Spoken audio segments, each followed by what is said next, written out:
assistant professor in the College of Education in elementary and special education, and I focus on elementary mathematics.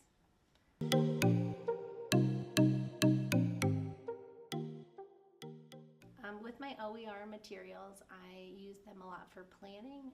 So sometimes you find these really great websites and resources online, and then you bookmark them and then you slowly forget about them. And so having this hub of all these quality resources on the MAT or MAT library guide, it just helps you remember that they're always there. And as you're planning, sometimes you have you don't teach a course but once a year, so having a whole year pass by, you kind of forget some of the ins and outs of these resources, and so it helps me be more intentional in my planning.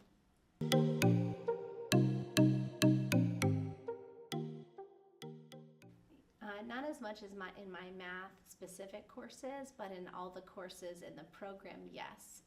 So I often will tell my students, remember when you learned about this in your assessment course, or remember when you learned about this in your classroom management course, and refer them back to their previous course materials.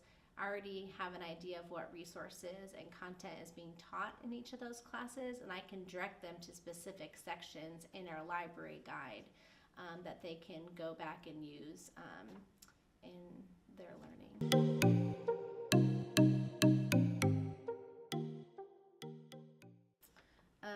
Our resources, our OER resources are really helpful for our students. A lot of them are full-time classroom teachers. Many of them have families. Sometimes they have other things that they're involved in.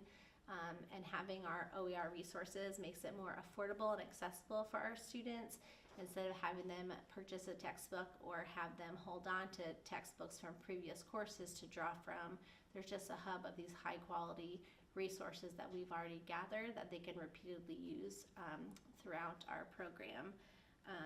And then we're also able to differentiate for our students. So if I'm noticing in my math class that I want students to better attend to the identity of students, I can refer back to that tab in our library guide, and they can, to specific resources on including various student identities within their lesson plans. Or if they need support in their math lesson plan with developing academic language, I can refer them to a previous literacy course where they've drawn on some of those resources. So I think it helps me differentiate for them. Instead of trying to Google something online that I think would help them develop better in that area, I can direct them to vetted high-quality resources that my colleagues have already collected.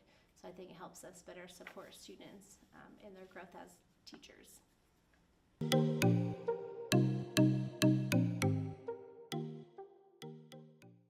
So it helps me be more consistent with the big ideas and themes that we have program-wide. And then it also seems to be a source of professional development for me, because as I'm pulling resources for students, I find myself browsing and reading a little bit more, even if it's outside my academic area. And then I learn more language and resources to pull it into my own teaching.